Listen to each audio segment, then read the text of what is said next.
Sebelum jadi kepala sekolah, pernah mengajar di mana atau sebagai apa, Pak? Saya dari bawah nih, saya bukan langsung jadi kepala sekolah. Dari cleaning service saya. Oh, serius, Pak? Apa yang menjadi motivasi Bapak SMP Sabta Andika bisa berprestasi sampai tingkat nasional? Saya rubah paradigma mengajar, harus berbasis digital. Jadi dengan digitalisasi, bagaimana meningkatkan, menggali potensi siswa itu. Bagaimana menurut Bapak terkait keikutsertaan pemerintah Desa Tegal Harum dalam mendukung program pendidikan? Partisipasi Desa Tegal Harum sangat luar biasa untuk kami. Dan sangat luar biasa, dan saya ucapkan terima kasih kepada Pak Kepala Desa sudah menginspirasi kita.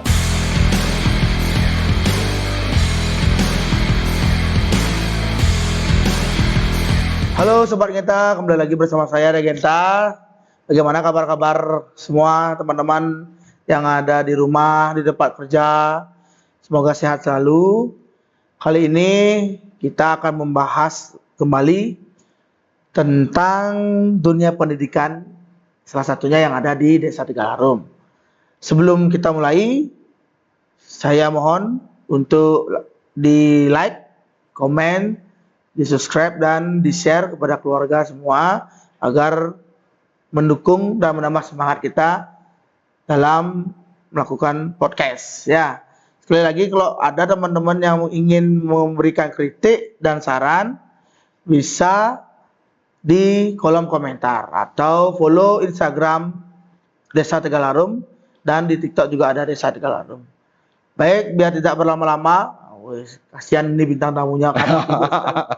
Selamat datang Pak Gede Eka. Selamat datang. Bagaimana kabar Pak? Astungkara, luar biasa, sehat. Astungkara sehat Pak. Terima kasih atas kehadirannya Pak ya. Siap. Sudah meluangkan waktu. Bapak nih kena super sibuk nih. Ini sudah janji yang kedua ini. Waktu itu kemana Pak? Keluar kota ya? Dalam ke Jogja. Oh, ke Jogja. Iya. Oh, Bapaknya sibuk nih karena mungkin ada inovasi yang ingin diketahui dari daerah lain. Baik Pak, mungkin Bapak bisa memperkenalkan diri dulu kepada teman-teman sobat Degenta di rumah. Siapa Bapak ini ya? Mungkin banyak yang belum kenal kan. Kita perkenalkan dulu. Nanti muridnya nonton, oh ini guru saya. Silakan Pak. Om Swastiastu, wassalamualaikum warahmatullahi wabarakatuh. Salam sejahtera untuk kita semua. Namo Buddhaya, Rahayu, Rahayu, Rahayu. Jadi perkenalkan, Titiang Igede Eka Nuryada, tempat tugas di SMP Sabta Andika Denpasar. Mungkin bisa dijelaskan Pak, sebelum jadi kepala sekolah pernah mengajar di mana atau sebagai apa Pak? Perjalanan saya panjang. Jadi TK saya di Sanglah, kemudian SD saya SD 19, Pemecutan di Blok 6, Blok 7 ya, Blok 7 ya. Kemudian SMP saya SMP Negeri 7 Denpasar, SMA saya SMA 1 Denpasar, kemudian berangkat ke Surabaya mencari ilmu untuk sarjana. Setelah nikah pulang lagi ke Bali. Kita bekerja yang di Surabaya sambil kuliah sambil bekerja di tol Surabaya Gresik di Jasa Marga, namanya Marga Bumi Matra Raya. Kemudian Titiang lanjut mencari penghasilan penghidupan di Kupang NTT. Sebagai dosen. Hampir 8 tahun.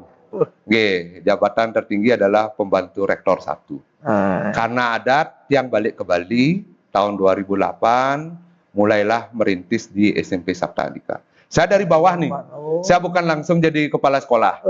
Saya dari cleaning service saya. Oh, serius Pak? Serius, bisa tanya ke guru-guru lama. Jadi walaupun bapak saya sebagai ketua yayasan di Sabta Andika Padma Buana, saya sebagai cleaning service, kemudian saya di TU, bagian ngetik, apa ya orang ajak kepala sekolah saya kerja. Kemudian di sana saya dilihat kompetensi saya, naik menjadi kepala sekolah, kemudian menjadi guru TIK, kemudian Titiang menjadi wakil kepala sekolah, kemudian tahun 2022 Titiang diangkat menjadi kepala sekolah. Saya mau menjadi kepala sekolah jika saya sudah memiliki surat sertifikat diklat calon kepala sekolah. Walaupun dari dulu, ayo menjadi kepala sekolah, kepala sekolah saya Berarti tidak mau. tawaran untuk kepala sekolah sudah lama sebenarnya. Sudah lama, tapi karena saya karena tidak punya menunggu dasar surat. hukum, Iya, betul, jadi betul. saya tidak mau. Jadi setelah saya memegang sertifikat diklat cakep calon kepala sekolah baru saya siap. Oke. Jadi pada bulan April 2022, jadi hampir 2 tahun. 2 tahun. Oh, 2 baru tahun berarti, lebih. Pak, ya? Baru saya. Oh, iya, Nggih, iya, baru. Tapi biar baru-baru kan prestasinya Kang ya, iya. apa yang kita bisa karena kita itu di sekolah swasta ya, apa yang kita bisa tonjolkan ya tonjolkan. Ya, Mungkin. ya, Dan betul. seperti perempuan apa yang menonjol itu yang menarik. Betul juga, Pak. Betul ya, pokoknya apa yang menonjol itu Ya, menarik. ya, ya. Dan, Itu sangat inspiratif sekali, Pak, menurut saya, karena ya banyak juga kita harus dari bawah dulu Betul. untuk mencapai yang Nggih. tinggi. Betul. Jadi kita sebagai pimpinan kita harus tahu dari bawah. Ya, betul. Untungnya saya terlahir dari bawah, Ya. gitu. Jadi saya sudah mengetahui pekerjaan mulai dari cleaning Ya. service, satpam dan lain sebagainya sampai di top pimpinan saya tahu. Oh, ya. Jadi tidak ada kata kalau anak buah saya sampai mengatakan saya tidak bisa gitu. Akhirnya saya sampaikan pasti bisa. Saya dulu dari bawah gitu. Iya. Gitu. Wih, hebat sekali teman-teman. Ini pengalaman Pak. Mungkin bisa kita lanjut aja, Pak. Nggih, siap. Banyak ya mungkin yang ingin diketahui dari masyarakat kan, informasi terkait dari Sekolah Sabta Andika ini. Nggih. Apa yang menjadi motivasi Bapak dalam meraih prestasi hingga SMP Sabta Andika bisa berprestasi sampai tingkat nasional? Serta apa yang menjadi tantangan terbesar Bapak sebagai kepala sekolah? Serta bagaimana cara Pak D menangani atau mengatasi konflik antara siswa, guru, orang tua dan lingkungan sekitar? Nggih, terima kasih. Sekali bertanya langsung 3 pertanyaan Langsung, iki, Pak, ya. Luar biasa iki. Podcast kita di Tegalarung. Jadi memori kita tuh harus benar-benar terekam Iya. iki dengan pertanyaan. Nggih. Jadi yang pertama adalah motivasi saya bagaimana sampai menjadi juara nasional. Memang sebelum-sebelumnya kepala sekolah sebelumnya sudah ada yang menjadi juara di tingkat nasional, tetapi dari sana setelah saya menjadi kepala sekolah tahun 2022 bagaimana meningkatkan lebih Betul. biar Digali menjadi lagi. juara. Ya, kita harus gali semua. Yang pertama dari visi misi kita yang sudah jelas. Jadi visi misi kita adalah unggul dalam mutu, kemudian produktif, inovatif dan berbudaya. Nah, dari sana kita melihat dari visi kita itu harus wajib menuju tujuan apa visi kita. Unggul dalam mutu. Nah, unggul kalau sudah unggul ya berarti kita harus berani maju baik itu akademik maupun non akademik. Ya. Nah, itu. Kemudian berbeda dengan sekolah Ampura, sekolah lainnya. Kita ini sekolah swasta. Betul. Sekolah swasta ini sebagaikan kayu dap-dap, Pak. Men bayu dap-dap nih aman diamplas sih mau bulu, Pak. Kalau sekolah lain Ampura niki sekolah negeri yang menerima inputan yang bagus, kemudian yang juara kan ada masuk negeri itu lewat juara kan Kenan. Ya, prestasi. Ya. Itu kan pun kayu jati, Pak. Aman amplas aja pasti halus ya. Ya, betul. Kalau kita ini memang dari nol, Pak. Kita bagaimana membina siswa Istilahnya nerima yang jadi gitu, Pak. Ya? Kalau kita swasta menerima belum jadi, Pak. Cari kayu dap-dap niki aman amplas aja mau bulu kengkenang pang halus. Cara kayu jati kan Kenan. Nah, kita harus penuh dengan jalan yaitu pembelajaran kita harus yang lebih baik. Betul. Nah, di sini karena mungkin Titiang adalah tamatan informatika. Nah, saya rubah paradigma mengajar kita. Harus berbasis digital. Nah, jadi dengan digitalisasi bagaimana meningkatkan, menggali potensi siswa itu. Jadi guru itu bukan hanya mengajarkan siswa seperti model lama seperti Titiang dulu, tetapi bagaimana menggali potensi siswa. Guru hanya sebagai memberikan pertanyaan pemantik saja. Nah, di sanalah siswa harus menggali. Bagaimana? Dia yang berkreativitas. Tidak ada lagi sekarang pertanyaan kapan perang di Ponorogo, tahun berapa, dah tidak ada. Nah, sekarang bagaimana mengapa perang di Ponorogo menggunakan surban warna putih mungkin. Nah, di sanalah siswa menggali. Mujang ya warna putih, warna udang tapi surbannya. Nah, mungkin itulah contoh-contoh pembelajaran kita. Betul. Kemudian yang ketiga, bagaimana kita itu meningkatkan kompetensi guru. Kita di Sabta Andika itu setiap bulannya kita melaksanakan berbagi praktek baik, Pak. Jadi guru-guru dengan sukarela, ikhlas, berani dia memberikan motivasi kepada guru-guru lain dengan apa yang didapatkan selama dia melaksanakan pembelajaran di kelas. Inovasi-inovasi apa yang diajarkan, itulah yang akan dibagikan kepada teman-teman guru. Sharing ya. Sharing, kita harus sharing. Tiap bulan kita harus sharing. Saling berbagi. Iya, saling berbagi. Karena pendidikan kita kan terus berubah. Nah, jadi di sanalah fungsi kita sebagai guru. Kemudian yang keempat, bagaimana dengan anak-anak kita? Kita tingkatkan lewat ekstrakurikulernya. Contoh di Sabta Andika adalah juaranya silat. Nah, di sini ada Pak Agus dan Pak Tumarte dari Tegal Harum. Nah, di sanalah kita sampaikan kepada Pak Tumarte, pelatih, ayo bagaimana teknik-teknik. Coba kita intip sekolah lain. Teknik apa yang diajarkan? Ayo kita buat teknik yang berbeda. Nah, akhirnya apa? Di Porsenijar kita pasti juara umum. Betul. Nah, cuman kemarin kita cuma dapat 3 emas. Kita dikalahkan kalau nggak salah ada sekolah. Kita dapat juara 2 kalau nggak salah. Yang tahun lalu kita juara umum untuk silat. Nah, itu yang luar biasa. Kemudian bagaimana memotivasi dan kita bekerja sama dengan pihak ketiga. Nah, yang bekerja sama dengan pihak kampus, Pak. Kampus mana nih, Kak? Banyak dari kemarin dari UHN, Universitas Hindu Negeri, Gusti Bagus Sugriwa. Nah, setiap dari kampus datang, pasti yang sodorkan, tolong isikan napi kelemahan daripada Sabta Andika. Apa keunggulan daripada Sabta Andika? Jadi kita pakai analisis, Pak. Memberikan kuesioner istilahnya. Iya, kita pakai analisis SWOT, Pak. Jadi di sana bagaimana kita keunggulannya, oke, kita bisa pertahankan. Mana kelemahan kita, ayo kita tingkatkan. Diperbaiki lah. Perbaiki. Nah, itu ada dari kampus Udayana, kita ajak kerjasama. Kemudian dari kampus Merdeka, itu gabungan dari Undiksa. Jadi dari kampusnya berkunjung apa dari sekolah yang berkunjung? Kebetulan kampus yang mengadakan MOU dengan kita, Pak. Jadi untuk prakteknya mahasiswa. Iya, betul. Di sana kita gali di sana. Jadi kita harus mendapatkan, karena mahasiswa itu kan pasti ide-idenya luar biasa, anak muda kan. Ide, kemudian pembelajarannya inovatif pasti di kuliah kan. Nah, itulah yang kita ambil. Dan inilah kita ketok tularkan kepada guru-guru kita di sekolah. Nah, Sunggara dengan yang seperti itu akhirnya ada perubahan lah sistem pembelajaran kita. Ya, memudahkan juga untuk adik-adik kita belajar ya. Benar. Ya, betul sekali. Tadi kita ngomongin ini tentang sekolah. Nah, sekarang saya ingin menanyakan Pak beberapa hal. Mungkin kita kan sekolah Sabta Andika ini bernaung di Desa Tegal Harum lah, lingkungan Desa Tegal Harum.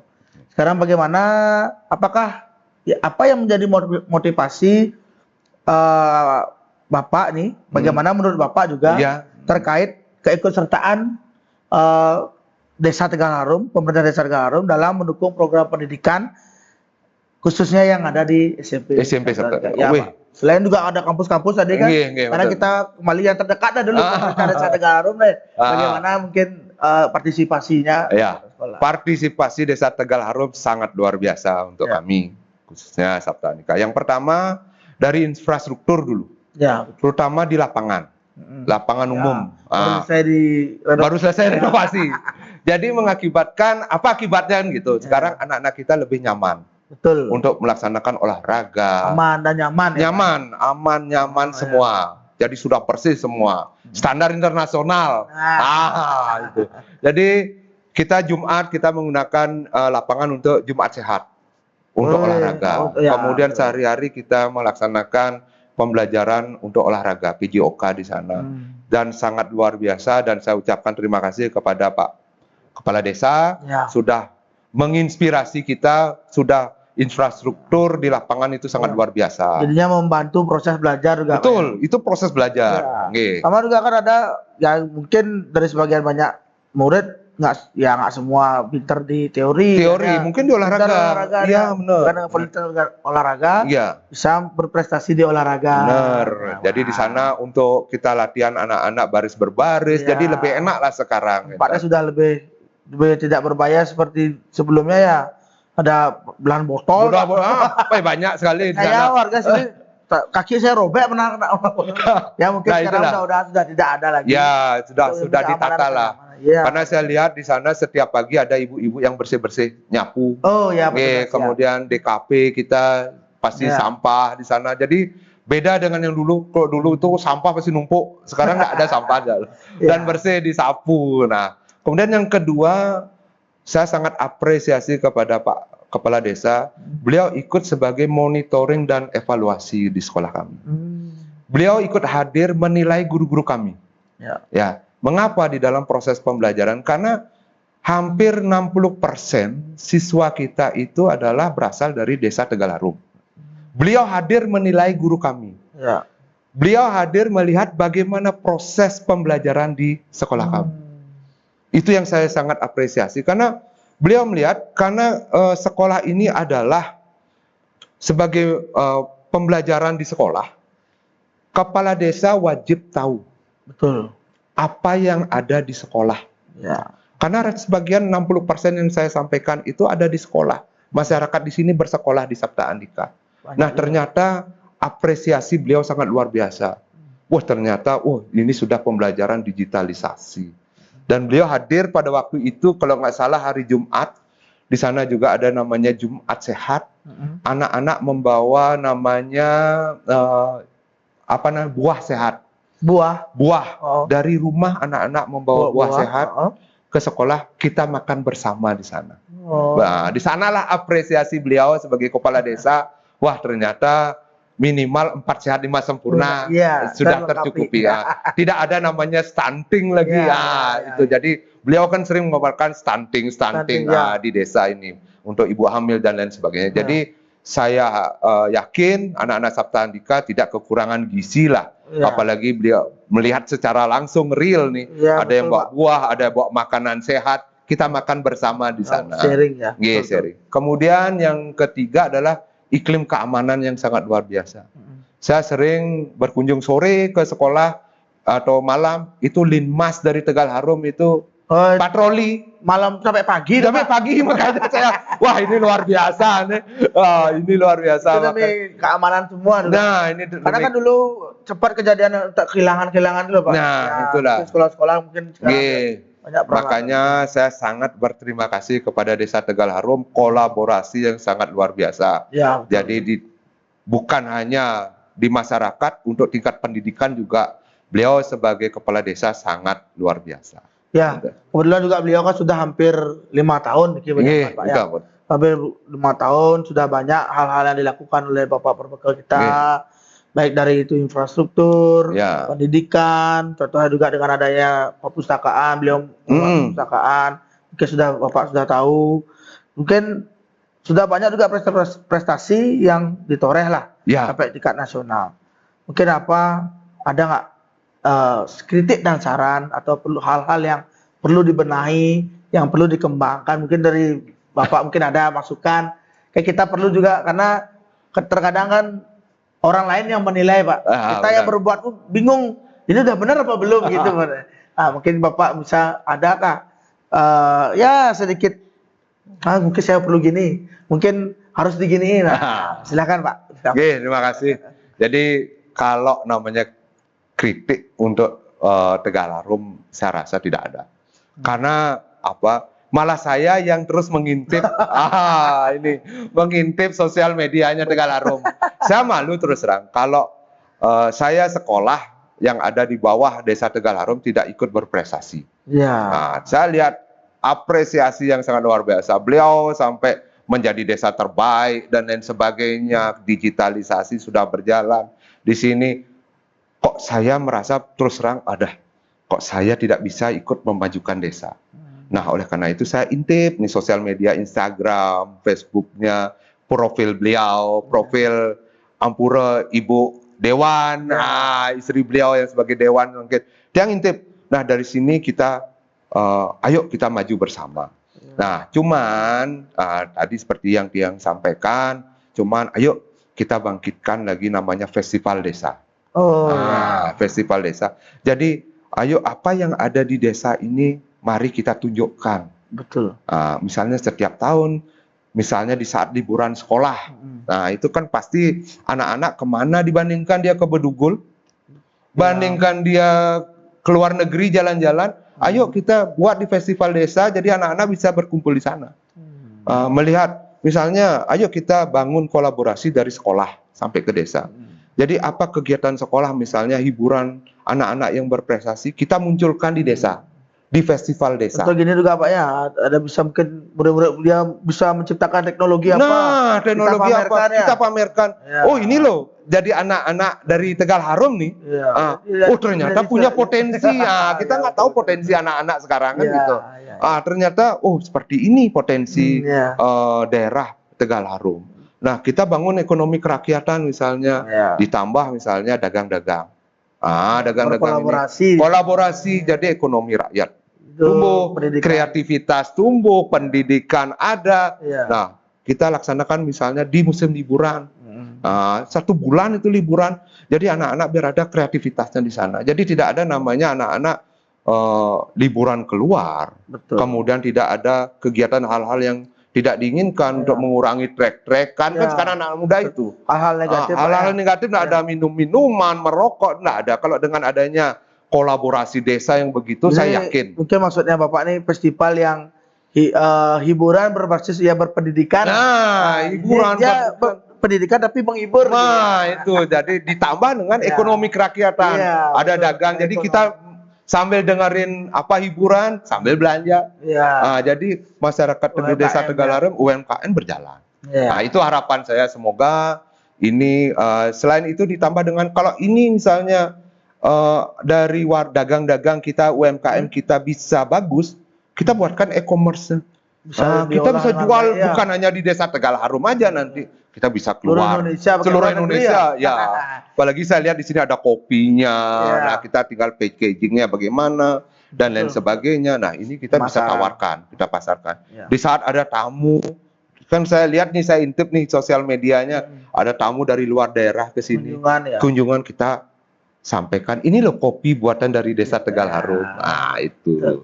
Wih, banyak juga. Terima kasih Pak atas masukannya. Semoga nanti bisa menjadi acuan atau nanti diperhitungkan nanti. Tapi kalau saya dengar-dengar ya, tahun depan ini rencananya memang bakal ada festival. Waduh, luar biasa. Nanti kemungkinan dari Sekolah Sabta Andika diajak untuk ikut berpartisipasi. Pasti siap. Dan sekolah-sekolah yang ada di desa Tegal Harum. Untuk pameran, inovasi apa, bisa buat robot, siapa tahu kan kita. Ternyata ada siswa kita diam-diam di rumahnya bisa buat robot, apa? Nah, itu yang kita tampilkan nggak apa.